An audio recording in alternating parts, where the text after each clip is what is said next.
Good afternoon, everyone. So my name is Farah Jafar. Welcome. I'm the moderator of this session.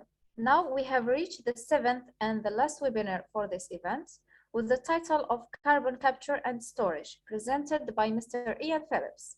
So Mr. Ian Phillips has over 13 years of experience in the upstream oil and gas industry with operators and service companies.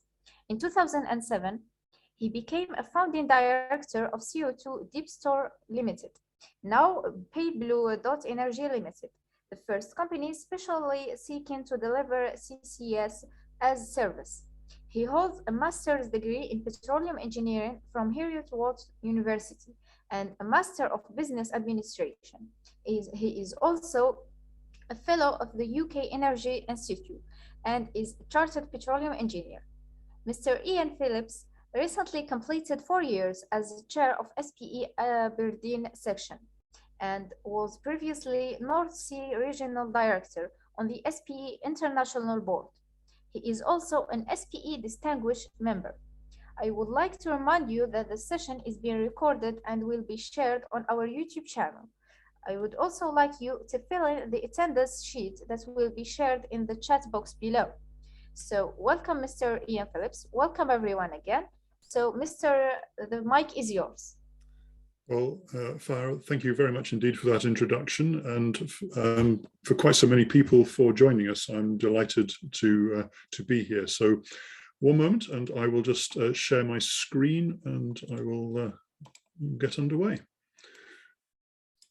So what I've assembled for you is a presentation. It'll probably take me about 35 or 40 minutes.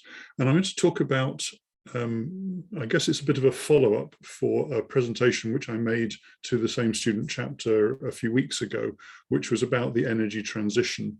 And what I'm going to look at is specifically how carbon capture and storage and the somewhat linked idea of manufacturing hydrogen from natural gas, how these actually will work in practice.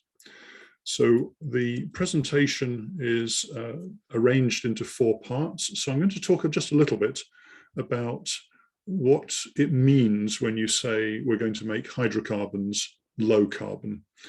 I'll then talk about something called the Acorn project, which is a project that my company has been promoting now for some years. It is based in the northeast of Scotland, and it is likely to be one of Europe's first large-scale carbon capture and storage projects. There are a couple of pilot projects and small-scale projects. As you'll see, this is quite large-scale. And I'm going to split my conversation into 2 parts. I'll talk about the onshore part of this, and I'll also talk about the offshore part. And then the last couple of slides, I will talk about how this Acorn project has grown quite dramatically. The reason we chose the name Acorn was because I'm sure some of you know the acorn is the seed of the oak tree, and we had this big idea that the Acorn project was going to grow to be quite a big project. And as you'll see towards the end of my presentation, that does indeed appear to be what is happening. So very briefly, and as a bit of background, I think it's fair to say that pretty much everything we as the human race does emits a whole big bunch of carbon dioxide. What you see on this graphic is the amount of CO2 that is emitted per megawatt hour of energy that is created. And on this basis, what you see is that wood is one of the worst offenders. It emits a little over 0.4 of a ton of CO2 for every megawatt of energy created. And if you look across the bottom, you'll move across, you'll see some fuels that we are very familiar with and that we take for granted. So for instance, gasoline, which is the American word, petrol as it's known in Northwest Europe, is a little over 0.25 of a ton per megawatt hour. And the cleanest of the hydrocarbons is natural gas. So if you burn natural gas, you get about 0.18 or thereabouts of tons of CO2 per megawatt hour. So it's fair to say that natural gas is better than, for example, burning coal. It emits little under half of the amount of CO2 that coal does.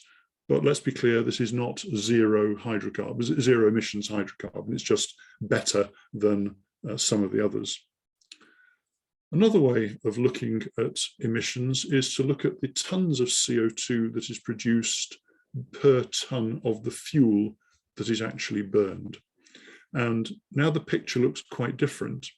So what you see is that natural gas is, I guess, not much different from many of the other things like gasoline and diesel and coal and so on. It emits a bit under 2.5 tons of CO2 for every ton of natural gas burned, whereas anthracite coal, the most heat-intensive coal, is emitting nearly 3.4 tons per ton of fuel. And rather sort of counterintuitively, lignite, which is a very low grade of coal, sometimes referred to as brown coal, actually emits roughly 1 ton, or about 1.1 tons of CO2 for every ton burned. However, its heat content is very low, so you have to burn an awful lot of it to get you the energy you need. The reason for putting these up is because 85% of the world's energy supply today is still coming from hydrocarbon. So although there's a lot of talk about an energy transition and a desire to reduce the emissions, fundamentally right now, we are very, very dependent upon hydrocarbons as our source of energy. Now, for hydrocarbons to still be used and us to do something about climate change, there are 2 linked technologies. And I'm going to talk for the few moments now specifically about the carbon capture and storage process. In a few minutes, I'll talk about how you manufacture hydrogen from hydrocarbons, and hydrogen by itself is a low carbon fuel. So in the carbon capture and storage process, we are targeting any sort of emitter. Now, an emitter is pretty much everybody who is using coal or any oil product or any gas product in any way in their process. They will generally be burning the hydrocarbon in some way, and they'll be emitting exhaust to atmosphere. So whether it's a refinery, a chemical plant, a fertilizer plant, a cement works, a steel mill, or power generation, all of these facilities are burning hydrocarbons to generate electricity or to manufacture other forms of energy, and they're emitting a lot of CO2 in the process. Now, something that a lot of people don't appreciate is that the CO2 is actually emitted in the exhaust. So it's in the so-called flue gas. It's what's going up the chimney or out of the back of a gas turbine. And typically the CO2 content varies between about 3%, which is typical of the exhaust coming out of the back of a gas turbine, up to about 15%, which is the amount of CO2 that's in the exhaust or the chimney flue gases from a coal-fired power station. It's also very hot, so depending on how close you are to the point of combustion, anything from 150 degrees C up to as high as 550 degrees C, which is the temperature of the exhaust coming off the back of a gas turbine. All of that low concentration and the temperature creates some interesting challenges when you want to capture the carbon dioxide. So the first thing you have to do is actually extract the carbon dioxide from the flue gas. The dominant technology today is referred to as Amine. It's a well understood, long established process. And the picture that you can just make out illustrates the plant that is a typical Amine plant. So in the slightly fatter tower on the left, you will be showering this liquid Amine down inside the tower, and you'll be blowing the exhaust gas up inside the tower. And what you're relying on is the CO2 to be contacting the amine, and it will absorb into the amine. So at the bottom of the tower, you end up with a liquid which is amine, which is saturated with carbon dioxide. You then put it into the second tower, which is a low pressure tower, and you separate some of the amine out. And then you have to boil the amine to drive the rest of the CO2 off. And it's that boiling which makes this a very energy intensive process. The other thing to have in mind, remember the figure of sort of 3 to 15%. So that means we actually have to process all of the flue gas to enable us to capture the carbon dioxide. So at a typical gas-fired power station, maybe 500, 600, 700 megawatt power station, might be producing about 3 million tons a year of CO2. But as that's at a concentration of only 3%, we're having to process nearly 30 times that, so nearly 100 million tons a year of exhaust gas to capture the carbon dioxide. And as a result, these amine plants are absolutely enormous. To give you a sense of the scale, it will typically add 75% to the cost of the power station or the refinery that you're trying to decarbonize. So very, very capital intensive process. It also uses a lot of energy. I mentioned that the amine has to be boiled. So that is when you're taking something from liquids to a vapor phase, you're losing a lot of energy and you're having to use a lot of energy. To put it into context, a modern gas-fired power station, if you put 100 units of energy in as gas, today, the most efficient power station, you'll get about 65% or 65 units of electricity out, and you're going to use 10 of those units of electricity to drive the amine plant. So you're going to lose about 18% of your electricity, which obviously equates to your revenue stream. So amine is dominant because it's proven, but in terms of carbon capture and storage, it's pretty ugly. And there are a lot of universities and a lot of companies attempting to find more efficient ways to capture the carbon dioxide. But off an amine plant, what you get is CO2 at pretty much atmospheric pressure, and it's water saturated because amine is a water-based chemistry. So the first thing you have to do is to condition the CO2. And what we generally do is dehydrate and compress the CO2 at the same time, because at the interstages between the compression stages, you'll drop a lot of the water out. And what you will generally be doing is compressing the CO2 for transport. The transport might be along a pipeline, or it might be by ship, and actually also by rail or by truck, although for the volumes we're talking about, rail and truck are perhaps not the most effective way to do things. And then we're transporting the CO2. Now, if we're going long distance on a pipeline, because we have a pipeline available, then what we're looking to do is compress the CO2 to between 80 and 120 bar.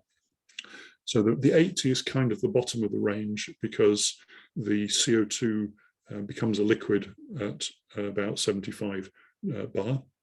So you need a little bit of margin for operating conditions. And you can compress higher if you want to get some line pack, or if your reservoir pressure is a bit higher than perhaps otherwise would be the case. In contrast, if we're shipping, depending on the size of the ship, you will be refrigerating the CO2 to -50 or possibly -30 degrees C, and to between 5 and 15 bar. So different conditions, I've got to refrigerate, so I need a cryogenic plant, and I need the ability to gather my CO2 and store it at the port of origin, but also at the port of destination. So I'll need perhaps 1.5 shiploads of capacity in my store so that I can load the ship whilst the plant continues to produce. And then at the destination, I need to be able to offload the ship. At the destination, which generally you will target putting the CO2 delivered somewhere near your store, then you're going to have to compress the CO2 to get it, or should I say reprocess the CO2 to get it ready for injection. So if I've shipped at very cold temperatures, I need to both warm the CO2 up and compress it further up to the 80 to 120 bar. And a typical well, depending on the pressure you're operating at, will be take between 1 and 1.5 million tons of CO2 each year. And we're injecting into a storage reservoir. And I'm going to say a bit more about storage reservoirs in a minute, but essentially we're talking the same sort of reservoirs that we produce oil and gas from. It's porous rocks, need some permeability. Depending on where you are, it's between 1 and 3 kilometers underground. And it may be a former oil or gas field, or it may be just a saline aquifer, so a water-bearing rock, which in the oil industry, if we find it, and we just curse and we say it's a dry hole. So that's the CCS process. And what you can see is it's really big engineering, it's costly, it's also very complex. The emitter and the storer may be completely different companies. So you might have to have an emitter who does their own carbon capture, and maybe own compression. There might be a ship company does the transportation. There might be a port company involved in offloading the ship. And finally, there might be a storage company. So lots of commercial complexity along the value chain, as well as technical complexity.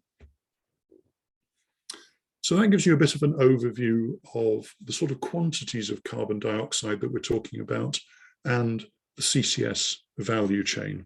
I'd now like to tell you a little bit about the Acorn project, which is, as I said earlier, a CCS project which we're developing in the UK. So the location is at the St Fergus gas terminal, which is illustrated on the map in the middle. It's right up in the far northeast of Scotland. It's about 60 kilometers north of where I am at the moment in Aberdeen. And it's about 11 kilometers north of the port of Peterhead, which I'll say a bit more about in a moment. It's also, rather bizarrely, given that the number of pipelines that are there, it's now recognized that the sand dunes in the area are actually environmentally very sensitive. So although in the past, and before we really understood the environmental sensitivity, the oil industry laid a series of pipelines to bring the gas ashore, we're pretty sure that we're not going to get permission to do and to lay another pipeline. So as you'll see in a minute, we are reusing existing pipelines. Now, if I zoom in on the site of St Fergus, this is from Google Earth, and what you see is the North Sea on the right, a major road called numbered the A90 on the left. And on this site, there are actually 4 separate gas processing terminals. So at the northern end of the site, we have a terminal which is known as the Sage Terminal, and it's operated by a specialist midstream company called Amcala. In the middle, we have the Shell-operated gas terminal, or a Shell-operated gas terminal, which is doing pretty much the same thing, just physically on a separate site. And at the bottom, there is the Fulmar gas plant, which is operated by another midstream company, a company called NSMP. And then finally, we have our National Grid terminal. So National Grid is the company in the UK that operates the high pressure gas transmission system. So they receive gas from all 3 of the other terminals, so from the Sage, Seagull and the Fuka terminal. They receive the gas, and by now it's pipeline ready, and they compress it and pump the gas south to the markets that are in central Scotland and further south in England. Also of relevance in this location there are 3 pipelines, which I'm going to say more about, but these are pipelines that we're interested in using they previously brought natural gas ashore, and we're planning to repurpose them to take CO2 offshore. So the first of these is the Goldeneye gas pipeline, which, because it was the Goldeneye field was operated by Shell, it goes into the Shell terminal. In addition, there is another pipeline called the Atlantic and Cromarty pipeline. It goes out to a different couple of gas fields, which are called Atlantic and Cromarty, but again, they have finished production, so the pipeline is sitting empty. And finally, there is the Miller pipeline, which is a third, and it's the largest of the pipelines. It's a 36-inch pipeline, which comes in from what used to be the Miller oil and gas field. It had a big gas cap on it, and it's again no longer in use. So we're anticipating using all three of these pipelines over time to take CO2 offshore. And if you look in a bit more detail at the site, but through a different lens, what we're planning to do is put the carbon capture plant on the site, which is the green box that you see on the map. At the moment, there's nothing there. So it's just a disused piece of land in the middle of the entire site. The only problem we have is that it's very close to a lot of gas processing equipment. So as a health and safety thing, we don't want to put people at that location, because if there's ever an explosion, that site will be flattened. So instead, we are locating the compression and conditioning and also the control room on this second site at the southern end of the entire site. And what we're planning to do is capture CO2 from 2 gas turbines, which are located on the Shell site, and from 2 process boilers, which are located on the NSMP site. So the exhaust from all 4 of these units will be ducted to a new build Amine plant on that central green area. And just to give you a sense of how complicated this is, the ducts from the gas turbines are each 1.5 meters in diameter, and they have to be made of stainless steel because of the hot and high CO2 content of the gas. So regular steel not usable.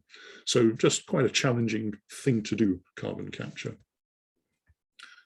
Now, to give you an illustration of the process that we're going through, as I mentioned, the Seagull gas turbines and the NSMP furnaces, we combine that flue gas together and we put it all through an amine-based carbon capture plant.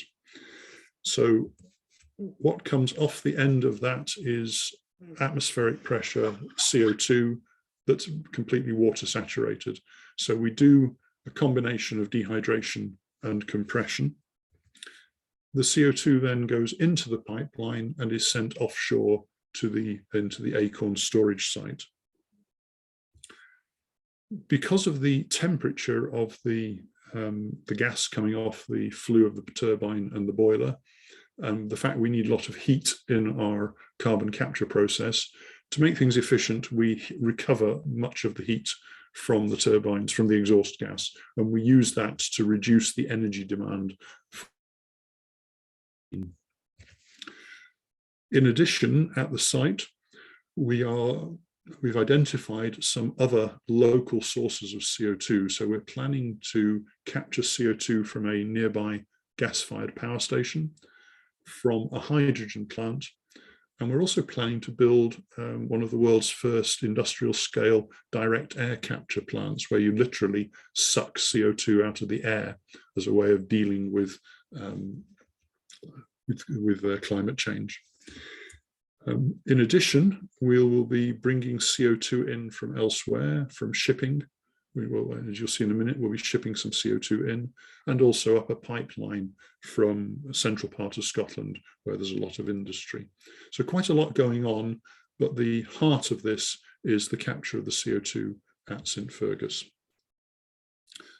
Now, I mentioned that one of the sources of the CO2 would be hydrogen, and I want to do a similar sort of step through of us capturing hydrogen from, CO2 from natural gas and producing hydrogen as the product.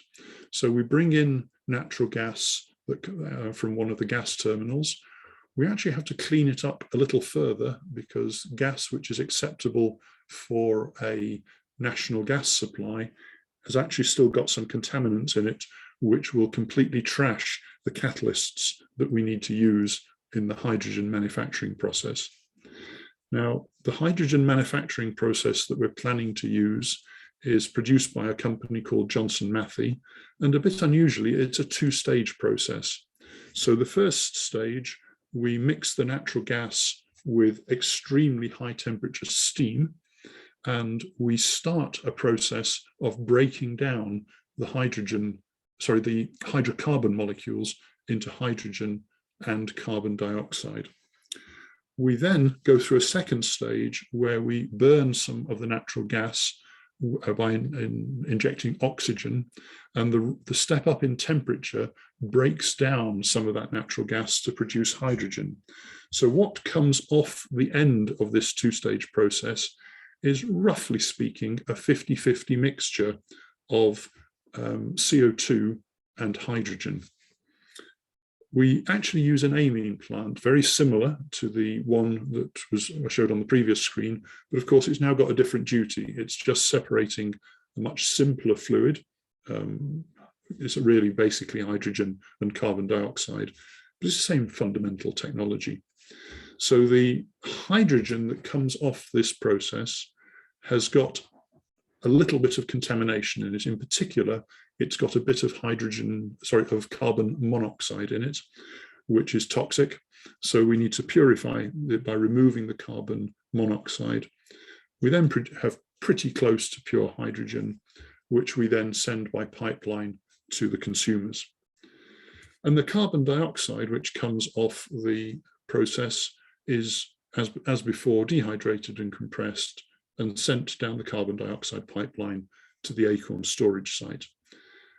Now, this process, I have to say, is on the one hand attractive, because the hydrogen, when you consume it, the only byproduct is water. So the hydrogen is a great low carbon fuel.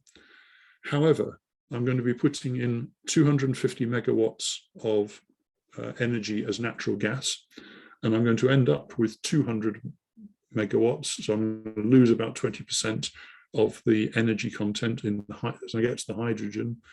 And plus I've also got some energy demand to produce the oxygen and the steam. So all in all, it's quite an expensive process to convert. And in the early days of this happening, I think it's going to be essential for governments to provide subsidies to cover these costs. Otherwise, nobody's going to actually do this decarbonisation, and something that I think we absolutely require to do something about climate change. So that's the hydrogen process. I'd now like to step on and say a bit more about what happens offshore, where we will be storing all of this CO2. So the Acorn project, the offshore location is that yellow outline on the screen. It's about 110 kilometers offshore from St. Fergus, which is at the bottom left-hand corner of the screen. Now, this yellow area is huge. It's about 100 kilometers east to west, and it varies. It's up to 30 kilometers north to south. And it is completely separate from the oil and gas licensing that is present in the UK, which is a neat set of rectangles. What we are planning to do is that our first CO2 storage site will be the now depleted gas field that used to be called Goldeneye, and we will use the now disused pipeline that used to bring Goldeneye gas ashore. We're now going to repurpose it to take CO2 offshore. In addition, you see all the green areas are former oil and gas fields. So we see a lot of potential to use these other fields as potential stores, and in particular, the Atlantic and Cromarty fields, which are in the middle there. And as you'll see in a minute, quite a long sandstone, a big, largely saline aquifer that is underneath the license area, is our target for storing CO2. Now, in the UK, the licensing regime is, I think we could safely say, a bit fiddly. The government has made it perhaps unnecessarily complicated. The original foundation was a European Union directive.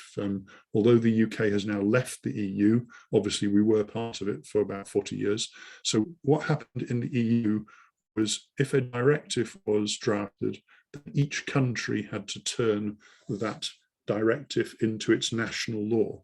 So the European Union CCS directive was transposed into UK law, and it has actually been deliberately retained as the UK has left the European Union.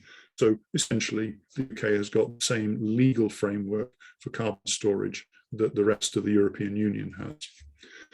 Now, the UK has made life a little more complicated. There is a body called the Crown Estate, which is government owned, and it owns an awful lot of land in the UK. And the UK government has also said it owns the seabed around the UK. So the first thing we have to do is rent some of the land, or specifically in this case, the seabed, to enable us to do carbon storage. So we have what's called a lease option. So we are entitled to pay for a full lease if we decide to go ahead with our carbon storage. In addition, we have to have a CO2 storage license, which is the thing that implements the CCS directive. And the yellow area that I showed you on the previous map was the first ever CCS license issued by the government agency, which is called the Oil and Gas Authority, although confusingly, in this case, this license is nothing to do with oil and gas. So what we hold is the legal right to inject CO2 in quite a large area. And that area is the red outline that you see on this map. And I've named a number of mostly gas fields, but a couple of oil fields. Blake and Hannay and Rochelle are all oil fields. Now, the reason that we got this funny shape and the reason that we're interested, or all these oil and gas fields are sit there, is because there is a massive sandstone referred to as the Captain Sandstone, which is illustrated there on the map. So you can see geological mapping of that sandstone, and it explains both why we're interested in it for CO2 storage, but also why there's a lot of oil and gas fields. Now that license area is the one that we were awarded. We're looking to extend it a bit further to the east because we've now found there's another quite good store just down dip from here. But the reason that this is a very attractive place to go considering storing CO2 is that the oil industry has very helpfully shot a large amount of seismic survey. So we have both 2D and 3D seismic. The 3D is in blue over the whole area. That means, of course, that we can map the structure very, very readily. There are also 73 wells that have been drilled in this area, and we've done detailed petrophysical analysis on 24 of the wells where there was a really good suite of logs. Some of the wells were unsuccessful exploration wells, and they got very minimal logging data. We've also got core data on 16 wells. So I think we could safely say that the reservoirs that we're targeting are extremely well characterized.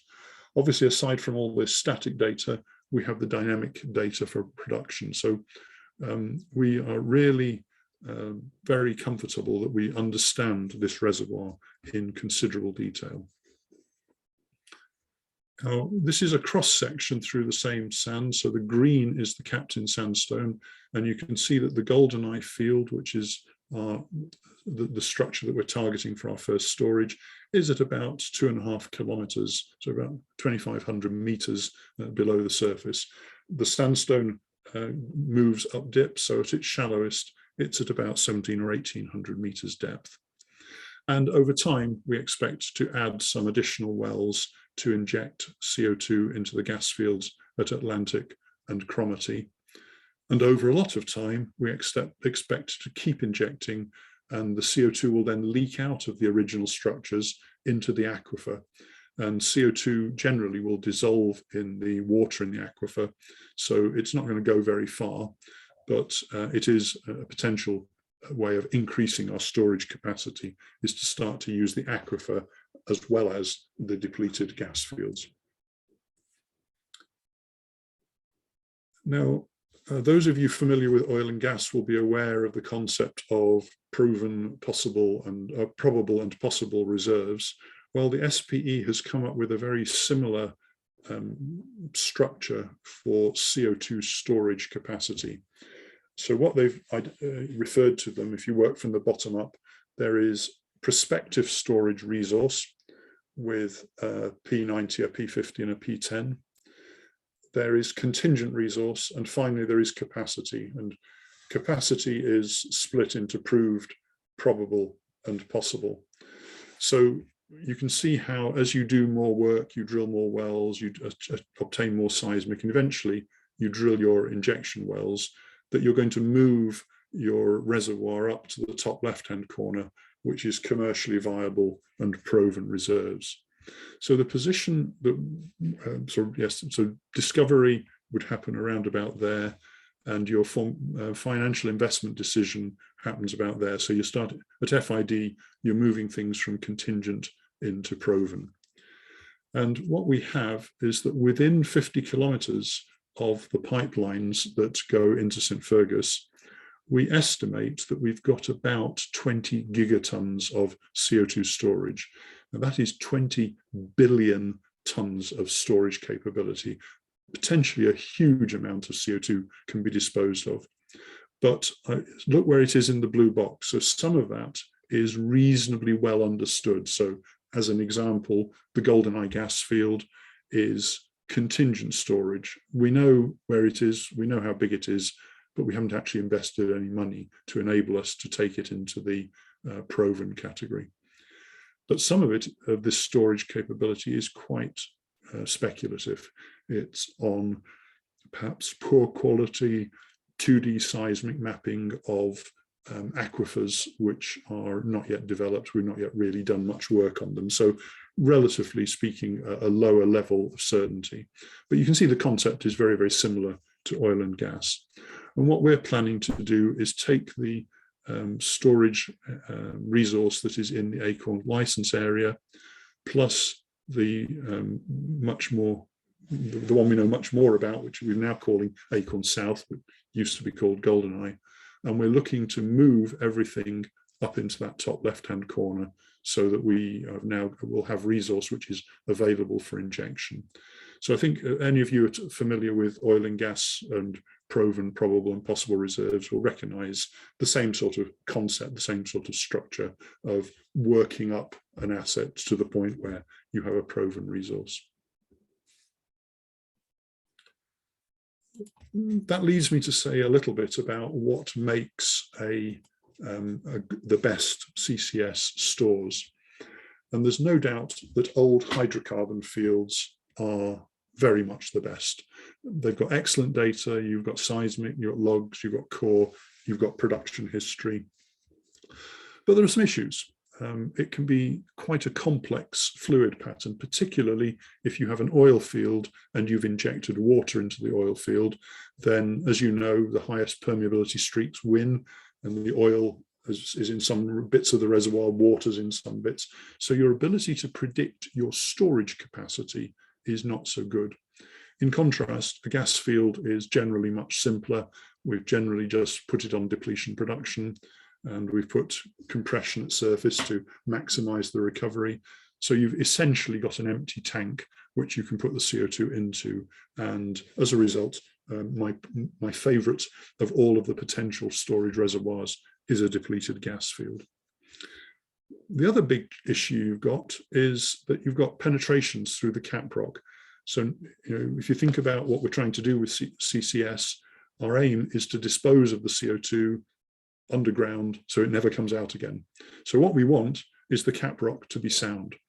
And if you've got a big old gas field with multiple surface locations and even more reservoir penetrations, then you've got a series of punctures in the cap rock. And unless those wellbores were abandoned, if you like, with CCS in mind, so have got cement plugs set across the cap rock, then you've got a problem, that you've got a leak path for the CO2.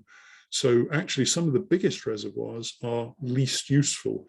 There are a couple of giant gas fields in the North Sea, which I've looked at, and you've perhaps got 80 or 100 surface locations for wells, but you've got 300 or 400 reservoir penetrations because you've sidetracked wells to access more and more gas. But the sidetracks, all you ever did was set a cement plug and kick off from to reach your new destination.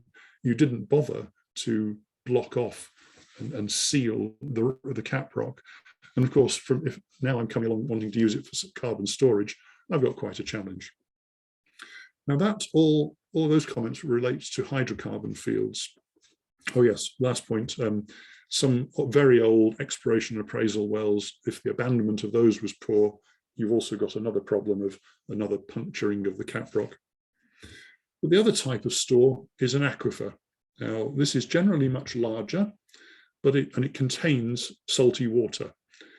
But there's limited data on it, because if ever an oil company found an aquifer, they'd declare it a dry hole and they would pack up and go home as quickly as possible.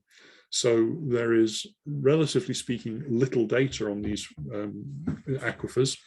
And also, we've no dynamic data, so we don't know how good the cap rock is. So even if the seismic shows a nice extensive sandstone with a nice extensive shale over the top, we don't know whether there are any faults that might be causing leaks, in just the same way as we can not know about faults in oil and gas reservoirs. So it's quite a challenge to prove the ability of an aquifer to contain the CO2. Another interesting point is that the aquifer almost certainly will be at hydrostatic pressure. So if you start to inject CO2, you are at risk of overpressuring the reservoir. So there are a number of aquifers being looked at for storage, and some of them, what's being considered is water production. So put electric submersible pumps in and take water out to create voidage to enable you to store your CO2 in the reservoir without overpressuring the rock. So quite a complicated thing to look at, an aquifer. So finally, I'd like to close by telling you a little bit about the way the Acorn project that I've described to you has evolved in the last 12 months. So the first thing to say is that the Acorn project is now at the heart of something that is described as the Scottish Carbon Capture and Storage Cluster. So you'll remember from some of the maps I showed you earlier, there is St Fergus in the northeast corner of Scotland. There are the 3 pipelines going offshore, Goldeneye, Atlantic and the Miller. The blue area is the existing license. We're applying for another license over another store referred to as East May. And at St Fergus, or close to St Fergus, we've got a port where we can import CO2. And there is an existing onshore gas pipeline coming from the Grangemouth area where there is a lot of CO2 emissions. So what we're planning is the Acorn CCS and Acorn hydrogen projects, which I've described to you previously. In addition, we'll be capturing CO2 from a new build power station at Peterhead, which is about 10 or 11 kilometers south of St Fergus. And I mentioned earlier the direct air capture. We'll also be capturing CO2 at industrial sites in the Grangemouth area. So there is a big refinery there, a big chemical plant. There are plans to manufacture blue hydrogen there and supply the local market. And in addition, we look like we're going to be bringing in CO2 by ship, both from elsewhere in the UK, but also from continental Europe, where, again, just like all of the industrialized world, there's identified a need to decarbonize, and there are not many destinations for the CO2 to go to. So what we expect is that by around 2029 or 2030, we'll have filled the Goldeneye pipeline. Its capacity is about 5.5 million tons of CO2 per annum, and that will be a mixture of industrial sourced CO2 from St Fergus and Grangemouth, hydrogen manufacture at St Fergus, power station at Peterhead, and direct air capture contributing about 11%. So quite a significant amount and quite a varied amount of CO2 being captured. And our timeline looks like this. So we're expecting to take financial investment decision in about 12 months' time. Construction will probably run through to 2025. And at that time, we will be switching on the carbon capture at St. Fergus and using those CO2 volumes to commission the offshore system. Then through 26 and 27, we will start to connect up each of the different building blocks that make up the rest of the CO2. So commissioning the port and starting to import CO2 by ship, commissioning the pipeline and starting to import the CO2 from Grangemouth. And by the end of 2027, have about 5.5 million tons of CO2 going offshore for permanent storage. After that, it's a bit more speculative. We've clearly got 2 more pipelines that we can use. So we are planning to expand things. And by 2030, we could easily be around 9 or 10 million tons per annum using the Atlantic and Cromarty pipeline. And by 2035, we reckon maybe as much as 20 million tons per annum because we'll have commissioned the Miller pipeline and be using it as well. So our ambition is to have stored about 25 million tons of CO2 by 2030 and perhaps 500 million tons of CO2 by 2050. Obviously a very substantial expansion over the initial project that I described. So that was my last slide. Hopefully it gives you a sense of what can be done with a real carbon capture project, but also just think of the numbers. They're quite modest. You know, the UK emits 360 million tons of CO2 every year. So we need tens, if not hundreds, of these carbon capture and storage projects to enable us to continue to use the hydrocarbons and also to be able to avoid the emissions to atmosphere. So that concludes my presentation. I hope you found it interesting. What we plan to do now is, if you put any questions that you might have in the chat, what I'll do is I'll read them out and then I'll try and answer them. So we've actually already got a couple of questions. So the first one is from Jafari and says, can we use use CO2 as a lifting gas in an old oil field, a depleted oil field? And the simple answer is yes, you can, but it doesn't do anything about the climate change problem. You'll just take a small amount of CO2 and you'll be looping it round and round. Yes, you'll be achieving lifting of the oil, but you won't be doing anything to contribute to dealing with climate change. And Jafari asked a second question, which says, what's the minimum permeability required to inject CO2 into a reservoir? So CO2 at reservoir conditions is very, very similar to water, very similar density, very similar flow characteristics. So pretty much anywhere where you can inject water, you can inject CO2. So naturally, I'd prefer to have hundreds of millidarcies, preferably Darcy range sands. If I'm down at tens of millidarcies, it's probably not a great reservoir for injecting CO2 into it. So Akinmunda asks, with just seismic data and well data, can I do a detailed research into carbon capturing?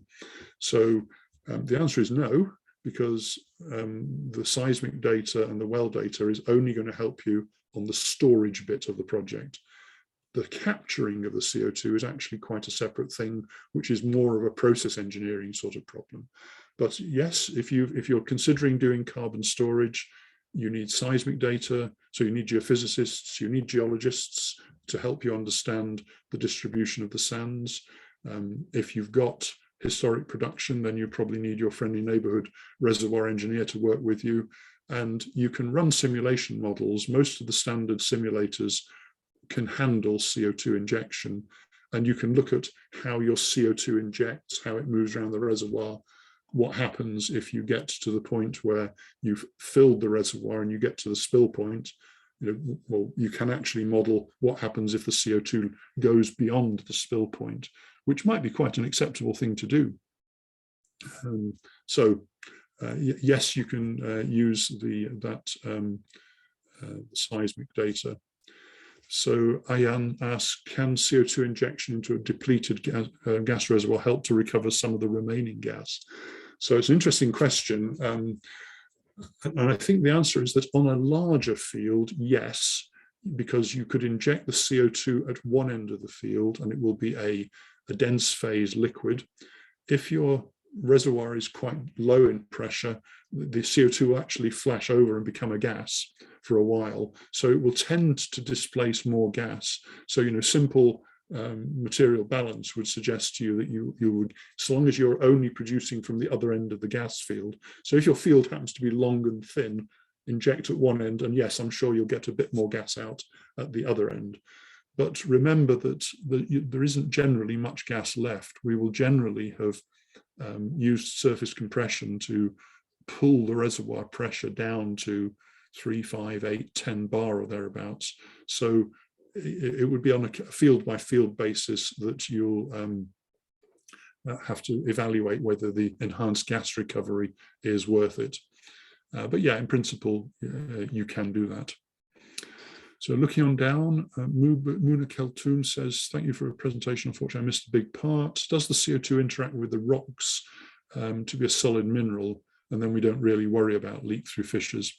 So it's a really interesting question, that. So the understanding at the moment is that if you inject your CO2 as a liquid into a gas field or into an aquifer, then the CO2 will eventually mineralize, but on a time frame of many thousands of years. So it's a slow process, and you're relying essentially on the same process which causes the mineralization that we're familiar with. If you find calcium carbonate, manganese carbonate, and so on in your reservoirs, that's because CO2 has mineralized. There is one interesting thing, just for your awareness. In Iceland, there is a company called Carbfix, and they have found a way to massively accelerate the mineralization. So they inject carbon dioxide with water into hot basalt. Remember, Iceland is on a very active volcanic ridge, so they've got a lot of naturally occurring heat and a lot of basalt. And what happens is that literally on a time frame of days, the CO2 reacts with minerals in the basalt, and it's aided by the temperature, and they deposit calcium carbonate and other carbonates in a matter of days. And yes, they've deposited it as a solid mineral. So if you've got the right geological conditions, the answer is yes, it's useful, so you don't have to worry about the leakage. Unfortunately, if you're just injecting the CO2 as a liquid, then you're going to have to be worrying about your leakage for some time. Somebody who's just called HP says, is there no other way to accept storage of CO2? So I'm sorry, I'm not sure I understand the question there. So I wonder if you could write your question a little bit differently, and I'll see if I can answer it in a moment. Akimunde says, is CO2 capturing and storage a relevant project to look in other countries like Nigeria and Algeria? So I think the simple answer is yes. I mean, it's very difficult. Right now, we're at the very early stages of what I would describe as the energy transition. If you think around the world, pretty much every country in the world has committed to net zero, so net zero emissions of carbon dioxide by 2050. That's 30 years away. That's not very far away. What it means is that if a country is going to produce and use a lot of carbon dioxide, sorry, lots of hydrocarbons, then they need to be figuring what they're going to do with the carbon dioxide, because as in my previous presentation, I illustrated, we're playing a pretty dangerous game with the planet we live on. I think we have to move very quickly to decarbonize. So I think the simple answer is yes, countries like Nigeria and Algeria, and in fact, every country in the world has to be looking about how do they decarbonize, and CO2 capture and storage looks to me to be one of the most effective ways in the short term to enable us to do this. You'll notice that the project that I've just described, the Acorn project, is located at a gas terminal. So we are going to decarbonize the natural gas by converting it into hydrogen. And we'll do that at the gas terminal. So we can send our CO2 away to storage, and we then distribute hydrogen as a sort of gaseous energy for people to use. And you can replace natural gas with hydrogen in pretty much every application.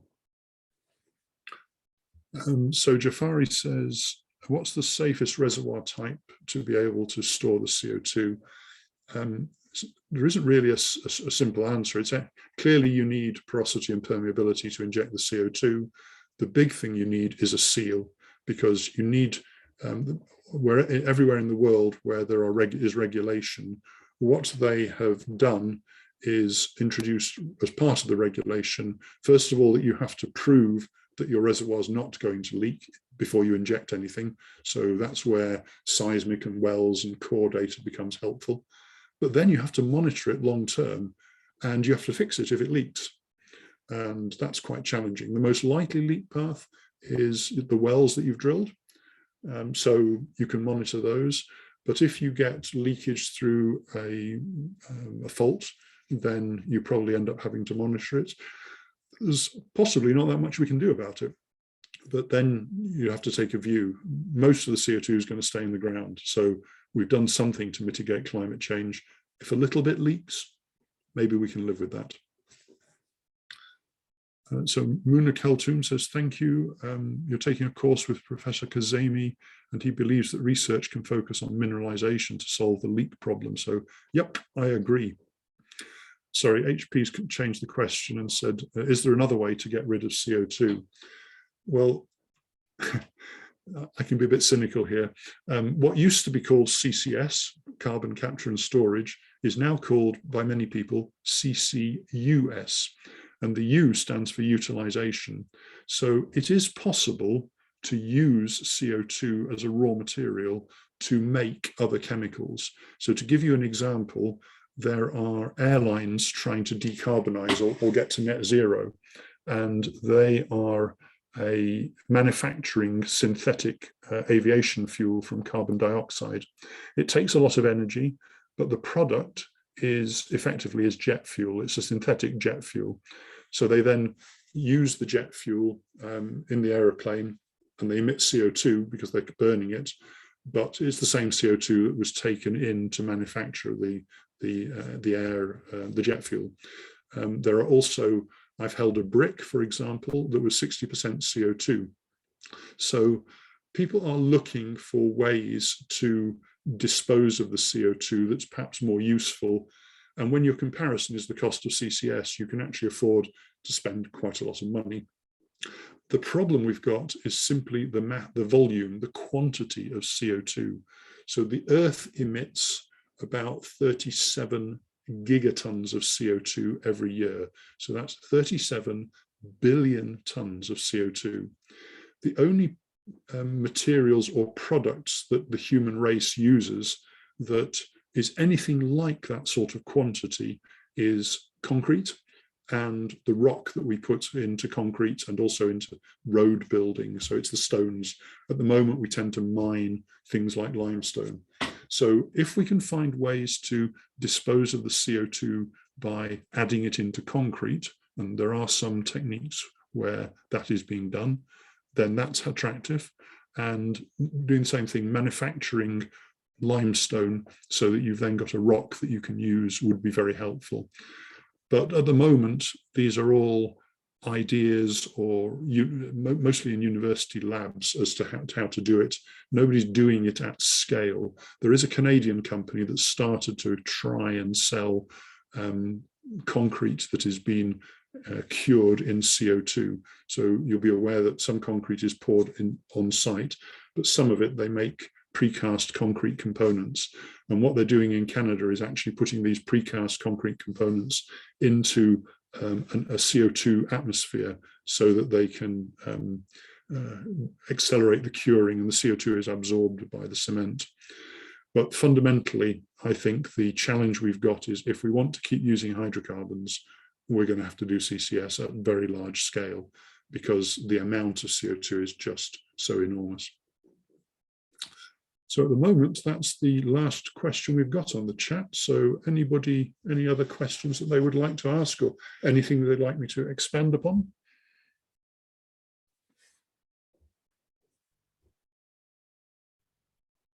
There is one more question. Oh, I've just seen that, yes. So Elmer has asked, is a method similar to CCS used for methane? And what can be taken, actions can be taken against methane emissions? So for those of you who are not aware of it, one of the big challenges in climate change industry is that most of the focus of attention is on carbon dioxide. But methane is smaller in quantity, but it's about equivalent, 1 ton of methane is equivalent to about 24 tons of carbon dioxide when it comes to the greenhouse effect. And right now, what we have is associated with oil and gas production, very, very significant damage caused by methane that's just leaking. Now, on the big end, it's if you get a blowout and you just get methane leaking to the atmosphere. Some of it is in older facilities where instead of a flare, you are literally doing a horrible thing called cold venting. Literally, you're just dumping methane to the atmosphere.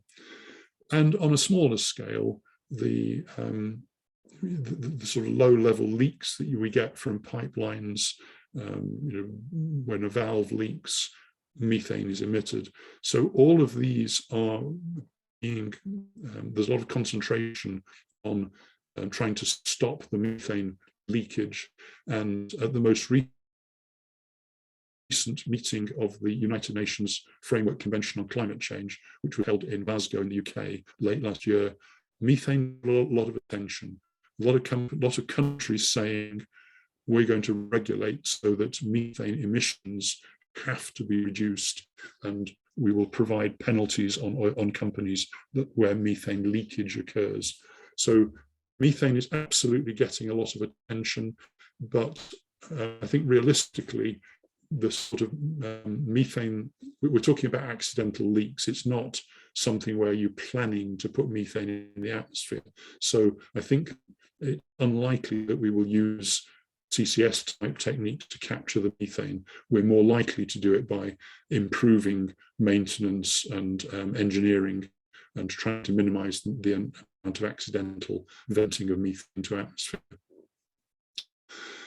I'm just seeing that there's a big request from your SPE student chapter to register for the webinar. So the link in the chat for anybody who's not yet done that. Otherwise, any other questions?